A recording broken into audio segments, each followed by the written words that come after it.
नमस्ते बिटिया, सदा खुश रहो बिटिया। Myself, JVN Dr. Alka Jain, Associate Professor in the Department of Community Medicine, Faculty of Homeopathic Science in Jyoti Vidyapeeth Women's University. So, this lecture is the continuation of the part one. This is dynamics of disease transmissions. Now, this is the second part of the disease, dynamics of disease transmission, and it is the source or reservoir of infections. Now, what is source or reservoir of an infections? The reservoir of an agent is the habitat in which an infectious agent normally lives, grows, and multiplies.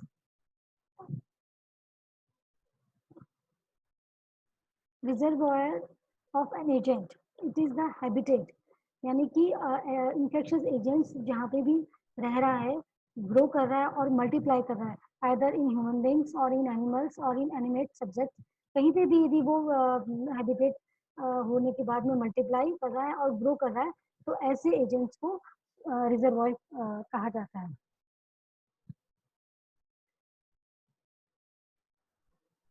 and the source of infection is defined as the persons, animal, objects or substances from which an infectious agent passes or is disseminated to the host.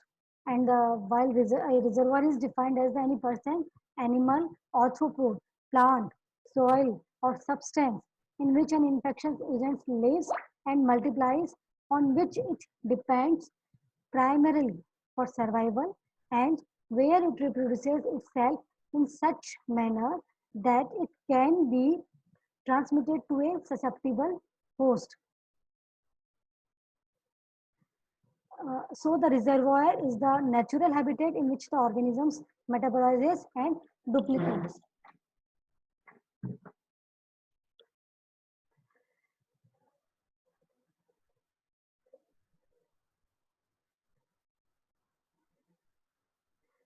It is the natural habitat of the infectious agent.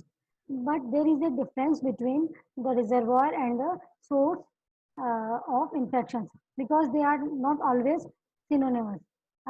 We take examples like in hookworm infections, the reservoir is man, but the source of infection is the soil contaminated with infective larvae.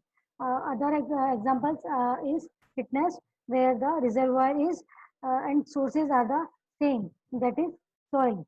But in typhoid fever, the reservoir infection may be a case or a carrier, but the source of infections may be feces, urine, or of patients or contaminated food, milk, or water. So the term source refers to the immediate source of infections and may or may not be a part of reservoir. There are two terms which is used for reservoir is homologous and heterologous. And the homologous reservoir are where when another member of the same species is the victim. For example, man is the principal reservoir for some enteric pathogens like Vibrio cholerae. And the term heterologous is applied when there is infection which is derived from a reservoir other than man. As for example, we can take animals and birds infected with salmonella. So there are two terms used for reservoir, homologous and heterologous. And reservoir may be classified into three: human, animal reservoir, and non-living reservoirs.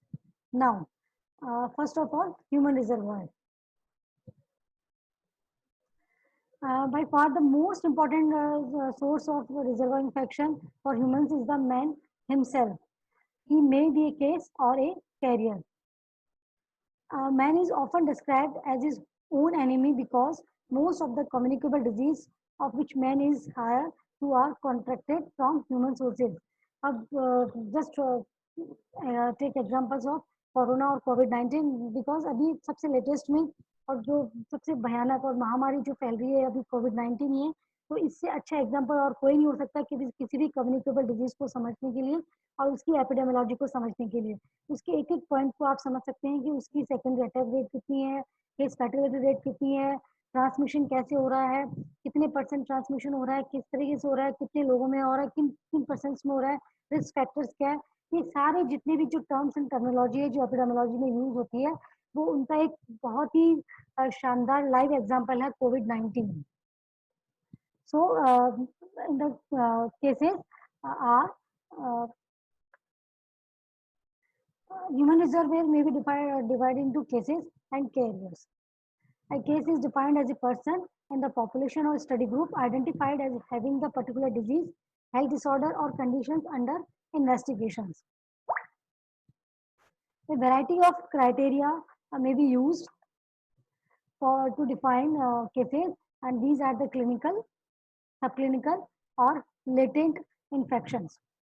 And this is known as a spectrum of disease or gradient of infections.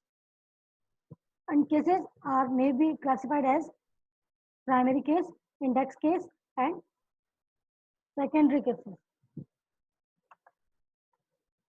Before going to carrier, we must know about the cases.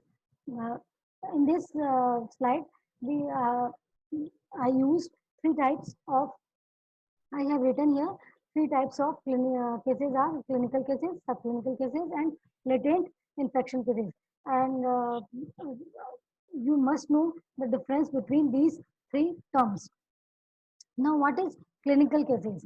Uh, it may be mild, moderate, typical, atypical, severe, or fatal, depending upon the gradient of the involvement.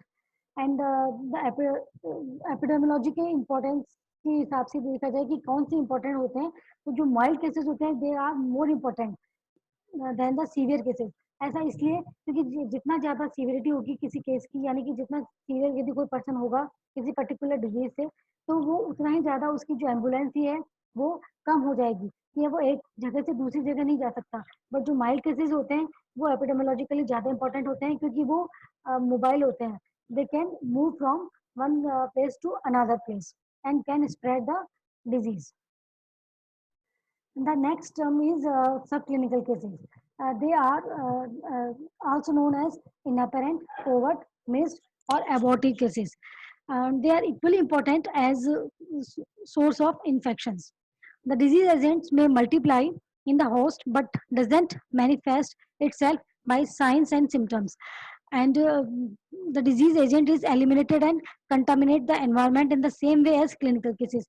So here is difference between the clinical cases and subclinical cases, that in subclinical cases, clinical manifestations do not appear, but the agents may multiply in the host and can exit through portal of exits and can spread disease from one person to another. And subclinical, so they play a very dominant role in maintaining the chain of infections. Chain of infection जो कि मैं इससे just पहले वाले जो lecture उसमें तुम लोगों को एक्सप्लेन किया था कि चेन ऑफ इन्फेक्शन क्या होती है और किस तरीके से मेंटेन होती है। तो जो सब क्लिनिकल केसेस होते हैं वो बहुत ही डोमिनेंट रोल प्ले करते हैं चेन को मेंटेन करने में। And subclinical infection can be detected only by laboratory test through recovery of the organisms, antibody response, biochemical and skin sensitivity test. और जैसा कि कम्युनिकेबल डिजीज होता है कि जितनी भी मोस्ट कम्युनिकेबल डिजीज होती है उनमें कुछ डिजीज में तो बहुत ज़्यादा सब क्लिनिकल केसेस होते हैं, जैसे कि रूबेला है, मम्स है, पोलियो है, hepatitis A B, Japanese encephalitis, influenza, diphtheria. These are the examples of communicable disease which have many more subclinical cases in comparison to clinical cases.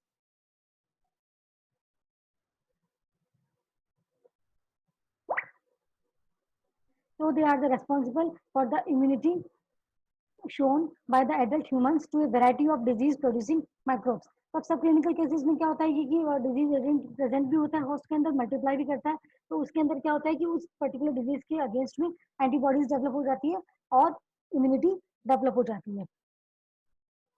अब जो लेटेंट इन्फेक्शन है, ये लेटेंट इन्फेक्शन क्या होता है, and इसको सब क्लिनिकल केसेस से कैसे डिफरेंशिएट कर सकते हैं कि लेटेंट इन्फेक्शन में जो होस्ट होता है वो जो इन्फेक्शन एजेंट है उसको शेड आउट नहीं करता है, और वो होस्ट के अंदर डोरमेंट स्टेज में ही रहता है, and without the demonstrable presence in blood tissues or bodily secretions of the host. इसका जो एग्जांपल है वो ले सकते हैं एंकाइलोस्टोमासिस. The role of the latent infections in the perpetration of certain infections agents appear to be great. Uh, Now, the term primary cases, index cases, and secondary cases. What is primary cases? It refers to the first case of a communicable disease introduced into the population unit being studied. And the term index cases refers to the first case to come into the attention of the investigator. Means जो primary case होता है वो तो कभी attention में आता ही नहीं, उसको तो कभी अपन identify नहीं कर सकते. पहला केस जिससे जिसको इन्फेक्शन हुआ और उस इन्फेक्शन उससे इंडेक्स केस को इन्फेक्शन हुआ. इंडेक्स केस जरूरी नहीं है कि प्राइमरी केस ही हो.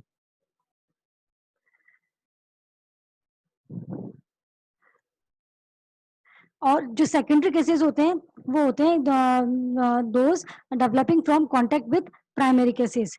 And a suspect case is an individual who has all the signs and symptoms of a disease or conditions, yet has not been diagnosed as having the disease or had the cause of the symptoms connected to the suspected pathogens. So, in the spectrum of disease, all infected persons, whether clinical or subclinical, are potential source of infections because the disease agent is leaving the body through frequent stools, vomiting, coughing, sneezing, and other means, and is potentially available for transfer to a new host. So, जो chain of infection को maintain करने के लिए clinical cases और सब clinical cases दोनों ही important है. Latent infection में तो क्या होता है कि जो पॉजिटिव ऑर्गेनिज्म है वो शेड आउट नहीं होता, एंड एग्जिट नहीं होता है, डोरमेंट स्टेज में रहता है. बट सब क्लिनिकल केसेस में क्या होता है कि वो उसकी इतनी पैथोजेनिसिटी नहीं होती कि वो डिजीज को डेवलप कर सके, बट जो पॉजिटिव एजेंट होता है वो उसके अंदर मल्टीप्लाई भी करता है और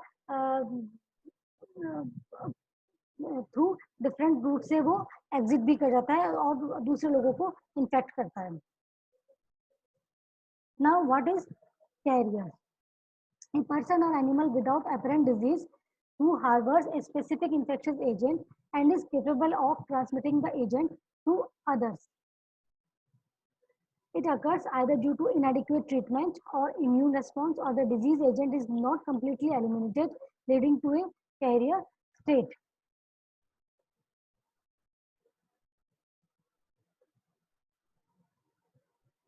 Now, why the carriers are dangerous? Because they do not show any clinical manifestations, so they carry normal life. And the carrier and his contacts are not aware of their conditions, so they take no precautions. And it is difficult to discover them or to identify them. And it is not always possible to deal with them. And they can remain infections for a long time, leading to repeated introduction of the disease to contacts. And the classical example is typhoid Mary, who is a carrier for typhoid disease.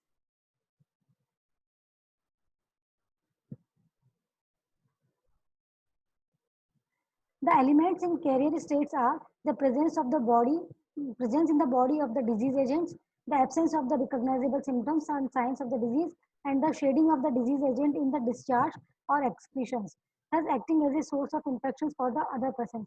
यानी कि अभी जैसे बताया सब clinical cases में भी disease agents exit कर सकता है और फर्दर कंटामिनेट कर सकता है और इन्फेक्ट कर सकता है. उसी तरीके से कैरियर में भी ये as a source of infection काम करता है. इसकी जो टाइप्स है वो पहला है एसिम्प्टोमेटिक और inapparent carrier, and this is the stage where that may occur in an individual with an infection that is inapparent throughout its course. Examples: poliovirus, meningococcus, hepatitis A virus. Now, second one is incubatory, convalescent, and post-convalescent carriers. The carrier state में occur during the incubation period, मतलब कि वो period जब कोई भी positive agents body के अंदर enter करता है और उसके बाद में जो साइन एंड सिम्टम्स अपेयर होते हैं, उसके बीच का जो पीरियड होता है वो इंक्यूबेशन पीरियड, यानी कि कुछ डिजीज जो होती है वो ड्यूरिंग इंक्यूबेशन पीरियड भी स्प्रेड करती है एक पर्सन से दूसरे पर्सन में। कन्वालेसेंस पीरियड जो होता है वो रिकवरी पीरियड होता है, यानी कि आफ्टर द ट्रीटमेंट यदि पेशेंट रिकवरी स्टेज में जा रहा है तो उस स्टेज में भी patient as a carrier work कर सकता है और डिजीज को स्प्रेड कर सकता है। एंड पोस्ट कन्वालेसेंस और हेल्दी कैरियर जो होते हैं with A clinically recognisable disease. Examples of incubatory carrier are measles and chickenpox, and the convalescent carriers are Salmonella typhi, diphtheria, hepatitis B virus. Now the healthy carriers are, they continue to harbor an agent for an extended times following the initial infections. Hepatitis B virus and Salmonella typhi, as I have told, the classical example was typhoid Mary, who had shed the virus for many years.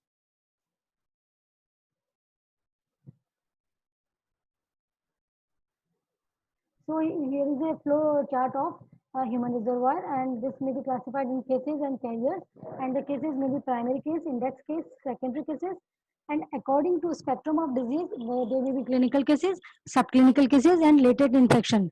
And carriers are may be classified as duration or portal of exits. Duration, either they are temporary or chronic carriers, or through portal of exits, they may be urinary, intestinal, respiratory, and others. And the type carriers may be duration may be during incubatory carriers, convalescent carriers, and healthy carriers.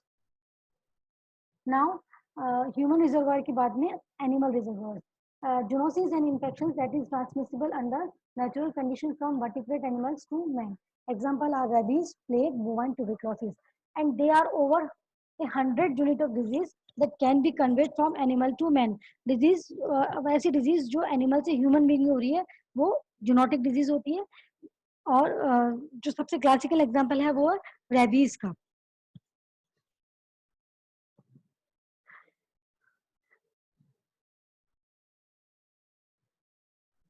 Now, human reservoir, animal reservoir, and the reservoir in non-living things. Non-living things like water, soil, and inanimate matter can also act as a reservoir of infections. For examples, soil may harbor agents that cause tetanus and anthrax, and pools of water are the primary reservoir Legionnaires bacillus. Now, the portal of exits. In the previous lectures, I have told about the portal of entry and in the chain of infections. First of all, portal of entry, then reservoir, then it goes to the portal of exit, then it mode of transmission through a susceptible host. So here, uh, the different types of different ways of portal of exits by which an agent leaves the source are respiratory tract, GIT, skin, and mucous membrane. So, guys, now you can better understand about the sources or reservoir of an infections, and the difference between uh, source of infection and reservoir of infections, and the difference between the clinical cases, subclinical cases, and latent cases, and difference between primary case, index case, and secondary cases. So questions may come from these topics. I hope now you can better understand, or now you can